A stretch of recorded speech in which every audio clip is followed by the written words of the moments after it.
unu eme ka vidio ruo Okwuluora Ndi Igbo ntị ịghọtago nukwa onye nwe Imo ya na ndị ụmụaka nọ na South Africa ntị ịghọtago Okwuluora my brother afụrụ m vidio onye nwe Imo melu first of all ka anyị ga-enwe obere vidio ahụ onye nwe Imo melu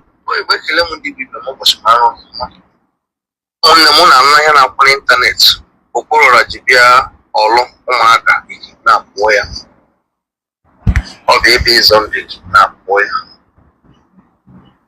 ya nye use space of internet and eweziokwu na mụ awụ onye a ga-anụ ihe niile emega na-agbachi nkịtị one onye nwe ma awụghị politician and I don't support any party.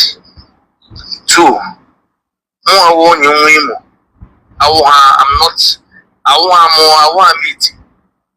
I'm somebody m nwa akwụkwọ ana m hold down nyụọ ya opịa ya wepụta jụọ eziokwu n'okwu gana ya anyị a na-asị our brother Okwuluora very Sunday na ndị mere ya metere ya ọdụ ụmụnne anyị ndị ọlụ dị na South Africa ndị ụmụaka na-etiele mkpu n'oke olu so na ọwụ na agbaga ya wụ n'ọlụ ụmụaka Kidnap Okwuluora narị ego niile m na akaụntụ ya that they are ready to go Okwuluora because ha jụọla ajụjụ ọkọ jụọ same day Okwuluora kwuru ya mere na ụmụaka na-enwe nga a nụrụ na-ebure mmadụ na ụmụaka ọrụ o nwere ka Okwuluora amaghị ebe eburu ya ọ n'ime ahịa ụmụaka bụ na vileji ụmụaka and ije na vidio our brother Okwuluora mere ọ sị na akpọtara ndị POS naracha ego ya niile.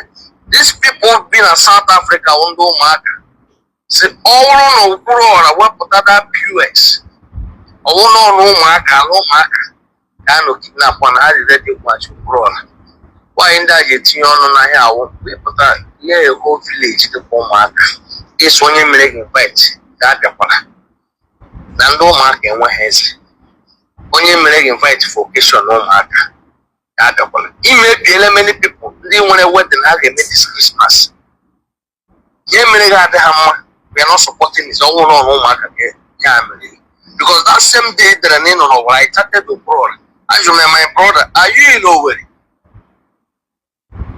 that day ọ sị na ọ bịara Owerri I chatted him the chat cam so our brothers ndị ụmụaka wepụtaziri upon themselves na ọ bụrụ n'ọnụ ụmụaka ga-ekidnap Okwuluora ihe wepụta bank proof gosi na POS eji kwuru ego Okwuluora na ụmụaka that they are ready to pay him back.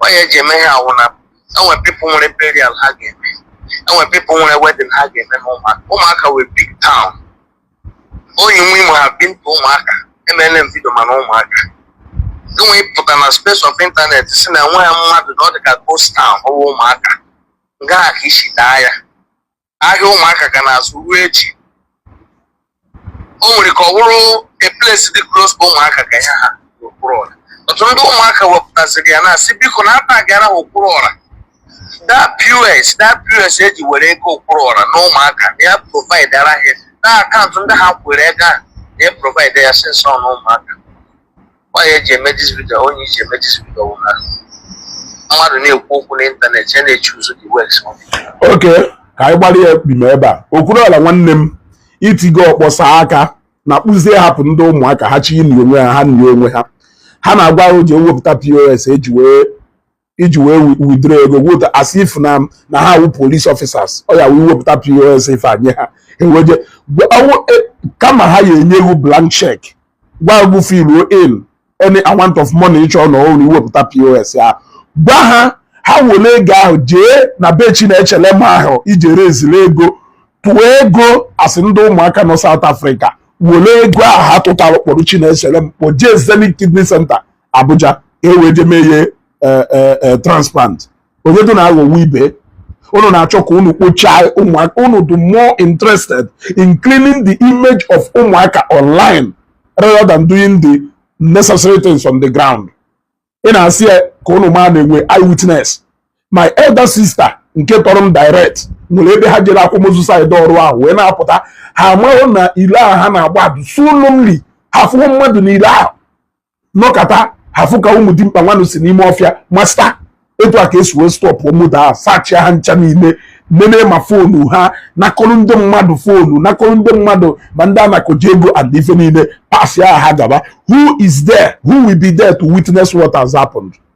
Ọgwarụ na-abịarị n'ihu geeti be Chinechere m ha wee bịa burie 1 2 na-echigata the next morning bịa bụ ọnkụlụ Chinechere m o je ereziri that money na akaụntụ ya. Which other proof ka unu na-achọ if not for mischief?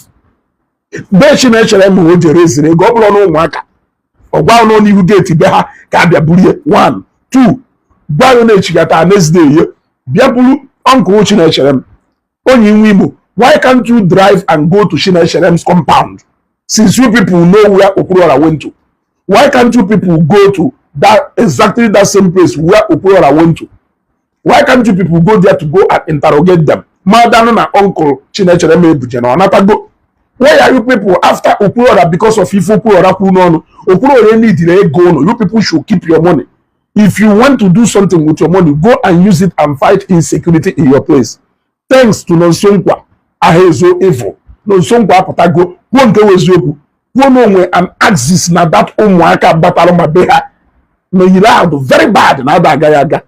Why can't you go and drive na that same exact road Nonsonkwa puru? Drive on that road. You go see a video. On our ekwu na insecurity do n'ihi ala na aha gị ihi ala aga ije n'ihi ala town je save photo gosi ndị mmadụ onye amọ n'ihi ala no in danger and some other part onye amọ side niile na ndị otu onye amọ na side ya jọrọ njọ whatever no nwunu ayo ni na nwunu ko na ayori Okwuluora ama na ọkwa tie mkpu. He has done what he is supposed to do. Ono chozukwa shesi ya rezikwa na crowd Okwuluora nwanna m na kpuo itie na ọkpọsa aka. You have raised alarm. Whatever they do with that thing equal and a traditional marriage. Mmadụ one ka na-eje traditional marriage in Oru zone. Mmadụ one ka na-eje wedding or any burial in Oru zone. Unless not designated area which you must ask question. Anything mmadụ siri inside ọrụ, you must ask question. Mmadụ maka ebe ị na-eje, mmadụ location and access ebe ị ejije, mmadụ na ụzọ gara aga. Unu na-ekpuchi ifu na-emebu unu na-ekpuchie ọkacha nọ ndị nọ South Africa. Why na ndị ụmụaka home base erezi the same concern? Why o ji wee wuru ndị nọ in diaspora? Why o ji wee ndị nọ South Africa raise the concern? Why na ndị nọ home base raise the concern? Onye nwe Igbo, I challenge you to go to be Chinecherem ha Okwuluora je raise ego. Go there, make video from that spot. I challenge you. Si ndị ụmụaka nọ South Africa na mụ wezugosiri ngwa wo yi n'Imo. Don't go to Afia ụmụaka. Go to be Chinecherem ha. If you go there, switch on your live video. May live video ebe a ka ndị mmadụ fife na-eme. Interview people there. Jụọ ha maka ọnkụlụ Chinecherem ahụ ekwuru bata. Jụọ ha maka Chinecherem. Ndị ụmụaka nọ South Africa wepụta ego buru Chinecherem oje kidney center enwere ndị nwere ụdị ego anụ ụmụaka. Okwuluora wee si all the way from Enugu State wee bịa Imo State bịa raise Chinecherem ego. Sometimes na aha ada na-eche echiche too okwu ọnụ were ekwu ekwu. Ife ụnụ pụtara na Facebook nwoke ụnụ regret eji image of ụmụaka na Facebook. Why there is something happening on the ground? Okwuluora nwanne m, you have done your own part as a patriotic Southeast man, as a patriotic onye Igbo chọrọ ọganihu ndị Igbo, not minding Norway, Enugu, Anambra, ka Imo State. Na zero onwe, you have done your own. Leave the rest for God. You did not ask anybody to refund you the money ana jenu.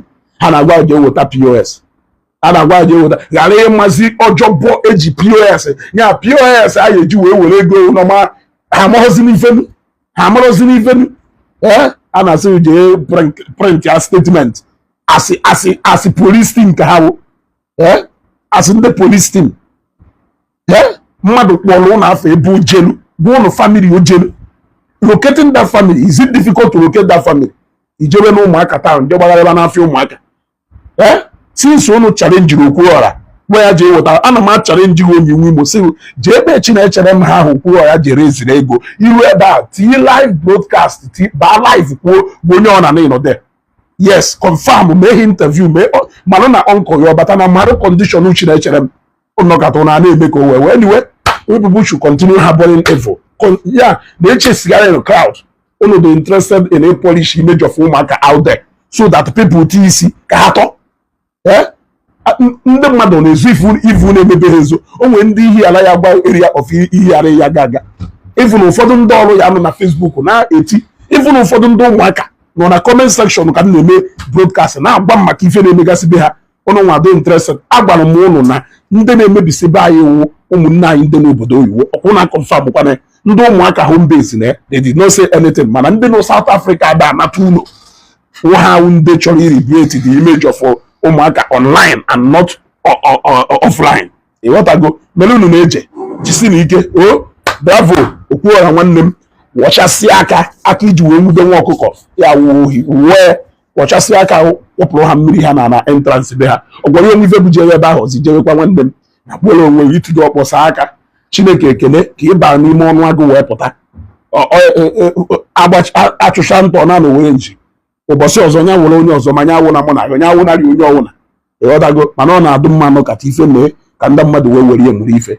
Daalụnụ, share this video and make unu sure na ndị dị necessary na ndị dị concern through this video. God